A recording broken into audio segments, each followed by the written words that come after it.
سلام دوستان، با آموزش پلتفرم تحلیلی فارکس بیو در خدمت شما عزیزان هستیم. سعی میکنیم در این ویدیوهای آموزشی به صورت کامل و جامع مباحث مربوط به نحوه استفاده از این پلتفرم خدمت شما عزیزان آموزش داده بشه و بتونید به امید خدا بعد از این دوره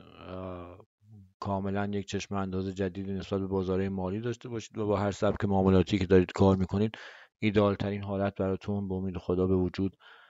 بیاد. توی بخش مقدماتی قبل از اینکه بخوایم ابزار فیبو رو به صورت کامل توضیح بدیم که چه ابزاری هستن و نحوه استفاده از اونها به چه شکل هستش، چجور میتونید با استراتژی خودتون، ابزار خودتون این ابزار فیبو رو ترکیب کنید یا از خود ابزار به شکل ترکیبی استفاده بکنید. من قبل از این موضوع میخوام در مورد چند تا موضوع خیلی خیلی اساسی که متاسفانه هیچ وقت دیده نشده باهاتون صحبت بکنم و این موضوعاتی هستن که باعث شده افراد مختلف هم از لحاظ هزینه‌ای که برای آموزش میکنن، هم هزینه زمانی که بهشون تحمیل میشه و هم به هر حال اون سرمایه‌ای که از دستشون میره دچار ضرر بشن و هر بارم که این اتفاق میفته متاسفانه مدل های آموزش و سبک هایی که میاد صرفا توجیه هستش و به هر حال که این رو کامل توضیح خواهیم داد چرا توجیه هستن. مدام خود اون شخص مقصر جلوه داده میشه و به هر حال هیچ جوری این مسئله بهش پرداخته نشده که کاربر بتونه ازش این گنگ بودن رو ازش فاصله بگیره و بتونه یک حداقل چشم انداز مثبتی نسبت به فعالیت سرمایه گذاری که تو بازارهای مالی انجام میده یا سرمایه فعالیت کوتاه مدتی که داره انجام میده یک چشم اندازی روشنی ازش داشته باشه و بتونه با اطمینان بهتری به هر حال معاملاتش رو انجام بده. اولین موضوعی که میخوام حالا تو بخش مقدماتی راجبش صحبت کنم این موضوع هستش که متاسفانه در سبک‌های مختلفی که در حال حاضر باب هستش، از بالا به روز ترینشون تا حالا اندیکاتور اسیلاتورهایی که ابتدا به وجود اومدن، هیچ کدوم از این سبک‌ها اون چالش‌های اصلی معامله‌گران رو متاسفانه پوشش نمیده. یعنی به هر حال یکی از اصلی ترین چالش‌ها این هستش که وارد چه پوزیشنی بشم. یعنی به هر حال این موضوع مهمی هستش که من وارد چه پوزیشنی بشم. موضوع دوم که حالا شاید موضوع اول تا یه حدودی ابزار مختلف بهش پرداخته باشن، موضوع دوم بحث نقطه ورود هست از لحاظ زمانی و قیمتی، اینکه نقطه ورود من کجا باشه از لحاظ قیمت و از لحاظ زمان. موضوع سوم بحث حد سود و حد ضرر هست که باز از لحاظ زمانی و قیمتی کجاها حد سود و حد ضرر من باشه. مبحث بعدی بحث مدل معامله و اون پلن معاملاتی و موضوع بعدی که هستش بحث مدیریت سرمایه هستش. و جدا از تمام این مباحث یک مبحثی که واقعا هیچ وقت دیده نمیشه اینه که شما وقتی به سبک‌های مختلف معاملاتی نگاه میکنید توی دوره‌های آموزشی، خب این سبک‌ها به راحتی قابلیت برنامه نویسی رو دارن و اگر اینقدر موضوع واضح بود و روشن بود که خیلی راحت بازار از این حالت عرضه و تقاضا طبیعی خودش خارج میشد. خب به هر حال بازار به این شکل پیش نمیره و به هر حال توی مباحث کدنویسی هم هیچ وقت نبوده که یک سبکایی که در حال حاضر آموزش داده میشن بتونن توجیه خوبی برای این مسئله داشته باشن که با مثالهای مختلف بهش خواهیم پرداخت. و جدا از این مسئله موضوع دومی که خیلی خیلی اهمیت داره اینه که حتی اگر یک سبک معاملاتی به هر حال به هر دلیلی بتونه این رو برای شما حل کنه، اون تناسب با رفتار معامله‌گری شما مهم هستش. یعنی ممکنه یک سبک معاملاتی به هر حال مثبت باشه برآیندش، با اون لایف استایل و سبک زندگی شما نخونه، یا با روحیات معامله‌گری شما که به هر حال غریزی هستش و شما فقط میتونید کنترل کنید، بهینه کنید، با اون سازگار نباشه. این موضوع توی هیچ کدوم از مباحث تحلیل تکنیکال متاسفانه دیده نشده. یعنی هر کدوم به صورت جداگونه یک موضوعاتی رو مطرح میکنن و هیچ وقت اون حالتی که بیاد بهش پرداخته بشه که مثلا این معامله‌گری که میخواد معاملات رو انجام بده، هدفش از معامله کردن چیه، سرمایه‌اش چقدره، به چه شکل معاملاتش رو انجام میده، سبک زندگیش چجوریه، تا چه حد به هر حال پلن معاملاتیش به چه شکلی هستش و چقدر حد سود چقدر حد ضرر رو میتونه تحمل بکنه، انتظارش از معامله کردن چی هستش و کلا هیچ کدوم از این مباحث مورد بررسی قرار نمیگیره. صرفا یک بحث ابتدایی هستش که با توجیه و با به هر حال بزرگ کردن و تبدیل به یک کتاب داره حالا سبک‌های مختلف تکنیکال بهشون پرداخته میشه و وقتی هم وارد مبحثشون میشیم میبینید که یک سری مبحث‌های تکراری هستن که فقط لیبل زدن و اسمشون عوض میشه، ولی خب همون مبحث قبلی هستش که حالا شاید یه مقداری پر و بال بیشتر یا کمتر داره یا ساده تر یا پیچیده‌تر گفته میشه و متاسفانه میگم هیچ کدوم از اینها نتونستن به جایی برسن که کاربر بتونه با اون امنیت خاطر راجع به این موضوع به نتیجه برسه و نهایتا هم بحث پیچیده تر شدن بازار هستش و اینکه اون دغدغه‌ای که به هر حال تو هر سطح معلومات و آگاهی هستی، اینکه این سطح تا کی میتونه شما رو سودده بکنه و به سود برسونه، این خودش باز یک مبحثی هستش که با پیچیده‌تر شدن بازار، با الگوهای جدیدی که میاد، با تغییر رفتار بازار توی کوتاه مدت و بلند مدت به یک چالش تبدیل شده. خب من تمام این موضوعات رو بخش مقدماتی بهشون خواهم پرداخت و بعد در قسمت‌های بعدی شروع می‌کنیم و تک تک ابزاری که به هر حال ساخته شده توی پلتفرم فیبو اینها رو توضیح خواهیم داد.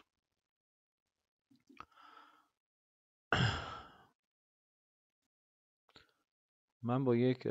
حالا مثال ساده شروع میکنم. شما اگر یک حرکت صعودی و حالا یک روند صعودی رو به این شکل داشته باشید،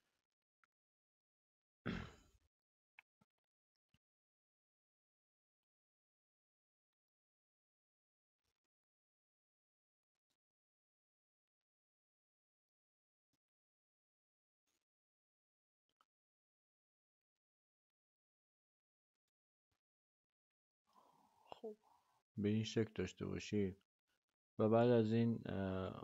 ساختار بازار را به اصطلاح حالا خود گفتنی با ساختار بازار تغییر کرده باشه و حالا این کف حرکت صعودی شکسته باشه، در برگشت بازار به سمت بالا و فرض رو بر این بگید تو این ناحیه هستیم، توی تقریبا این ناحیه هستیم اینجا. خب تو همین ناحیه‌ای که در حال حاضر هستیم، خب ممکنه که یک ناحیه فروش رو به ما بده و شما انتظار داشته باشید که از این ناحیه یک حرکت نزولی شکل بگیره. خب توی سبک‌های مختلف این حرکت کاملا حالا گفته شده، ولی خب به هر حال این نقطه ورود ناحیه خروجش کجا هستش و از لحاظ زمانی به چه شکل حرکت کنه مورد تایید شماست که به حالا اون ناحیه حد سود شما خواهد رسید یا نه، یک موضوع هستش. همین حرکت اگر ادامه پیدا بکنه، یعنی به این ناحیه برسه و حالا مثلا در سبک آی سی تی این قسمت رو SMS میگفتن، این قسمت رو بحث RTO میگفتن که به این ناحیه برسه و بعد برگرده و خب بازم توجیه داره. یعنی تو این ناحیه میگفتیم سل، حالا حد ضررمو کجا بذارم، تو این ناحیه باز میگیم سل و اگه حتی بیاد این سقف رو بشکنه باز هم ما میگیم به هر حال میتونه استاپ هانت باشه و یک حرکت نزولی رو برای شما شکل بده. پس ما تو حالت موفق سه تا فضا داشتیم که حالا به صورت کلی این فضایی نیست که به صورت نقطه‌ای بگیم دقیقاً این ناحیه هستش، میتونه این زوم باشه، میتونه این زوم باشه و میتونه بالاتر از این باشه که بیاد و بعدش نزول رو. این در حالت موفق هستش و ممکنه که اصلا همچین اتفاقی نیفته و اصلا به هر حال نزولی شکل نگیره و حرکت صعودی حرکت حرکت صعودی حرکت ادامه داری باشه به سمت بالا، و یا اینکه اصلا حرکت به اونجا نرسه. یعنی شما زمانی که حرکت نزولی دارید، این حرکتی باشه که ادامه دار باشه و اصلا به اون ناحیه بالا برای شما نرسه. خب اینها موضوعاتی هستن که تو این سبک نقص داره. یعنی ما تو همین ناحیه 5 حالت مختلف داریم که ممکنه هر کدوم از این 5 تا اتفاق بیفته و نقطه ورود رو کاملا گنگ میکنه. و علاوه بر این موضوع بعدی که هستش، این گنگ بودن ناحیه ورود از لحاظ زمانی و قیمتی، که 5 حالت مختلف داره که تقریبا میشه گفت توی یک حالتش معامله شکل نمیگیره و توی یک حالتش قطعا حد ضرر میخورید و توی 3 حالتش باز هم مدل اون گذاشتن حد ضرر و بحث این که حالا اون شخصیت معامله‌گری بتونه کنترل کنه خودش رو، مثلا فرضاً حد ضررش رو این ناحیه بذاره که جذاب نیست، یا به هر حال بتونه توی بین این سه تا فضا خیلی راحت خودش رو کنترل بکنه و حد ضرر رو فرضاً توی این ناحیه بذاره یا توی این ناحیه بذاره. این موضوعی هستش که نمیشه با آموزش به اشخاص مختلف این رو منتقل کرد، چون روحیات معامله‌گری و شخصیت معامله‌گری افراد کاملا با هم متفاوت هستش. و دلیل اصلی که افراد مختلف علیرغم اینکه شاید بیشتر از اساتید به خود اصل کتاب حالا تکنیکال، چه میخواد تریس اکشن باشه، چه ابزار حالا اندیکاتور اسیلاتور باشه، با وجود تسلط بیشتر نمیتونه ازش استفاده بکنه. همین موضوع هستش که با شخصیت معامله‌گریش نمیخونه و چون نمیخونه نمیتونه حد ضرر و حد سود منطقی بذاره. یعنی اینکه این حرکت بخواد تا این به هر حال ناحیه بیاد و کاربر این حدس رو بزنه که ممکنه تا این ناحیه هم بالا بیاد و یک حرکت تاییدیه ضعیفی داشته باشه، تاییدیه قوی باشه، ولی باز حرکت ادامه دار باشه به این ناحیه برسه، کاملا منطقی هستش که یک معامله‌گر به این شکل فکر بکنه و حالت عجیبی اتفاق نیفتاده. خب این موضوعی نیستش که شما بیایید و به راحتی ازش بگذرید و دلیل اصلی که خیلی از معامله‌گران نمیتونن، 95% کمی هم نیست، نمیتونن علیرغم اینکه شاید بالای 80-85%شون علم تکنیکال رو کامل دارن، همین موضوعاتی هستش که خدمتتون عرض کردم. علاوه بر بحث نقطه ورود، بحث نقطه خروج هستش. یعنی شما اگر از به هر حال مثلا فرضاً اسیلاتورها استفاده بکنید،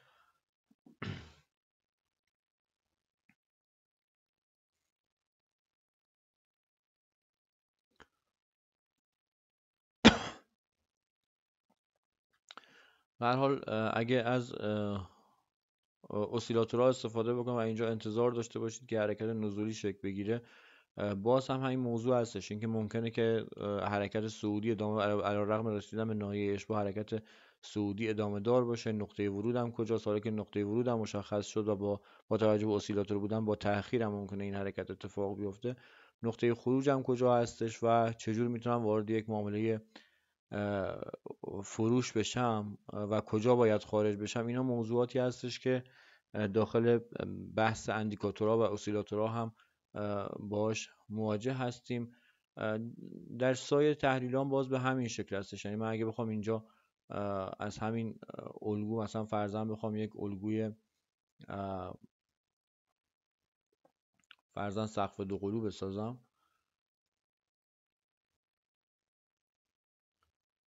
به این شکل، خب اینجا من ممکن انتظار داشته باشم که حرکت بعدی به این شکل یک حرکت نزولی باشه. اما اگر بخواد این حرکت ادامه دار باشه، به سطوح بالاتر برسه، خب میتونه یک حالا AB مساوی CD یا 1-2-3 یا ABC و یا الگوی QM توی حالا بحث RTM یا هر موضوع دیگه با شکستن این سطح برای من به وجود بیاد. ممکنه قیمت اصلا به این سطح نرسه، این توی این ناحیه انتظار داشته باشم که مثلا یک الگوی هارمونیک شکل بگیره و قیمت به سطوح پایین تر برسه. در نتیجه چه قبل از رسیدن به این سطح من توجیه کاملی دارم از اینکه به هر حال ممکنه الگو از اینجا برگرده و کلا توی روند صعود یا نزولی بازار به این شکل نیست که شما تاییدیه کندلی نداشته باشید. یعنی شما توی حرکت نزولی اگه نگاه کنید مدام کندل های صعودی قوی رو دارید که خیلی جاها کندل های قبل رو، دو سه کندل قبل رو پوشش دادن ولی نتونستن حرکت به هر حال صعودی رو شکل بدن. اینجا باز به همین شکل کندل های قوی داریم که این حرکت رو شکل ندادن و به هر حال حتی قبل از رسیدن به این سقف، با رسیدن به سقف، با عبور از سقف، در هر صورت شما یک سری الگوها رو دارید که بر مبناش بتونید توی سبک‌های مختلف تحلیلی این چالش کامل رو داشته باشید که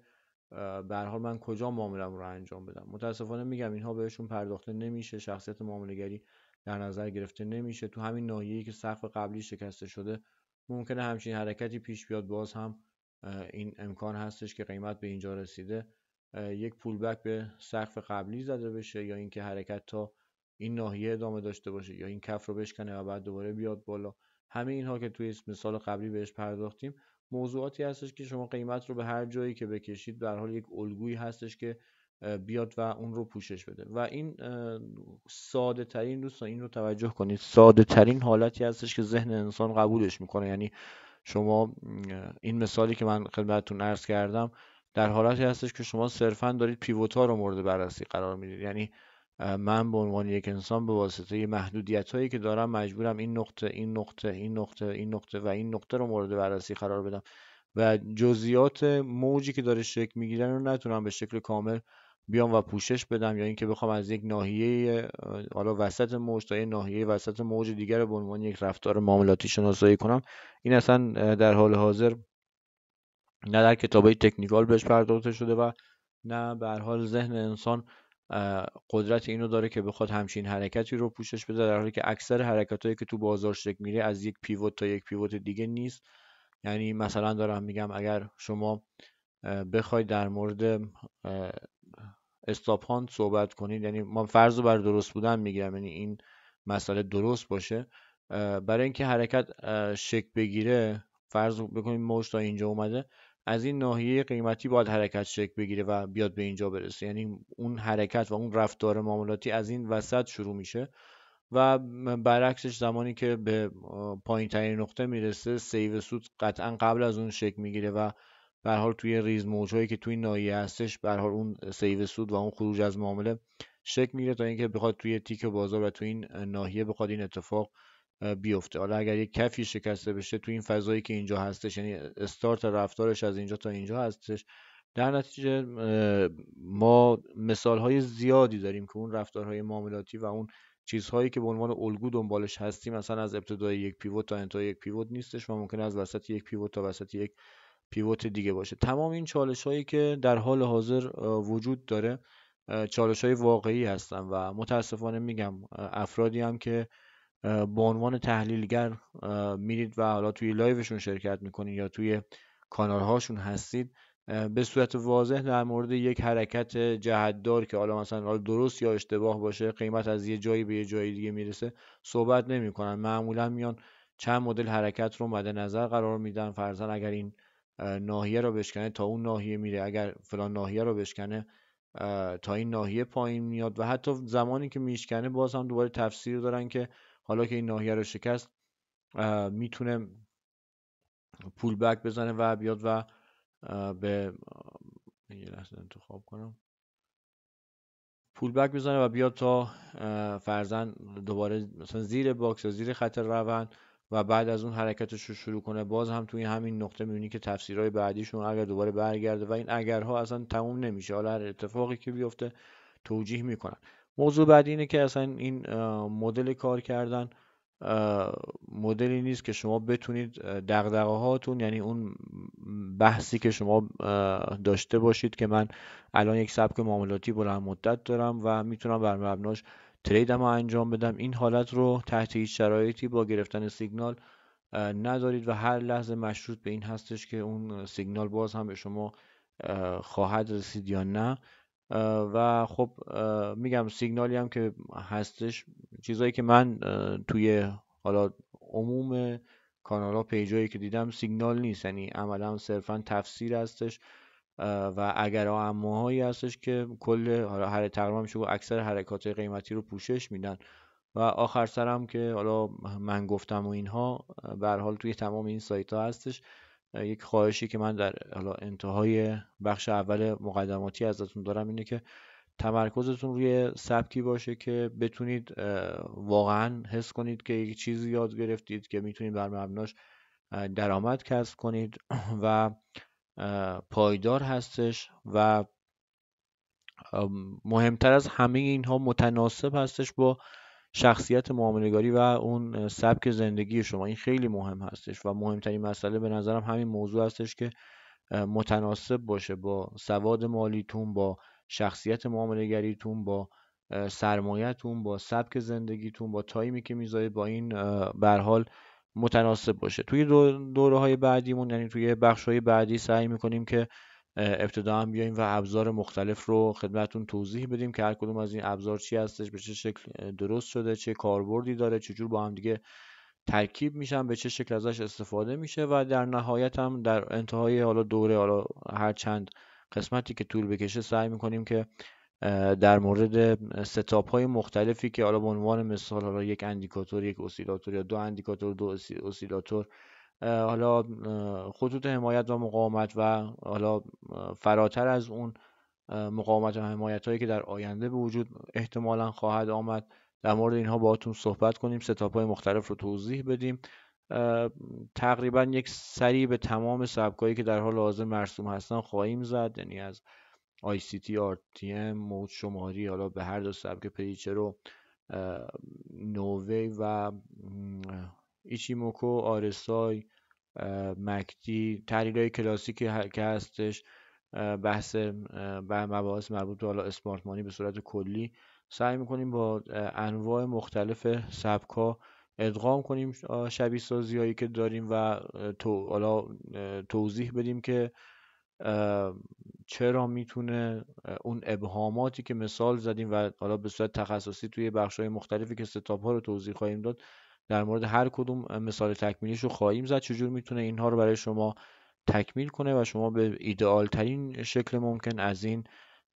شبیه سازی ها و این ابزار کلی که مربوط به تکنیکال و فاندامنتال هست ایدئال ترین استفاده ممکن رو ببرید. جلسه اول و جلسه مقدماتیمون در حالا همین زمان به پایان میرسه. باز هم من نکات مهم این بخش رو بگم. موضوع اول این که شما نیاز به استراتژی هایی دارید که متناسب باشه با شخصیتتون، شخصیت معامله‌گریتون که غریزی هستش، بتونه بهینه تر بکنه و بتونه اون شخصیت رو برای بازار چکشکاری بکنه که یک شخصیت سودده باشه با تمام حالا اون جزئیات شخصیتی که داره. موضوع دوم این که بتونه چالش های مهم معامله‌گری مثل نقطه ورود، مدل معامله، حالا نوع معامله، حالا سل یا بای، نقطه ورود از لحاظ زمانی و قیمتی، نقطه خروج از لحاظ زمانی و قیمتی و اون پلن معاملاتی و اون پلن مدیریت سرمایه رو کامل بتونه برای شما پوشش بده که شما بتونید بهترین معاملات رو داشته باشید. تو این تایم دیگه حالا و تو این جلسه دیگه صحبت دیگه نخواهیم داشت. جلسات بعدی شروع میکنیم و ابزار مختلف رو توضیح خواهیم داد. خدا نگهدار همه دوستان.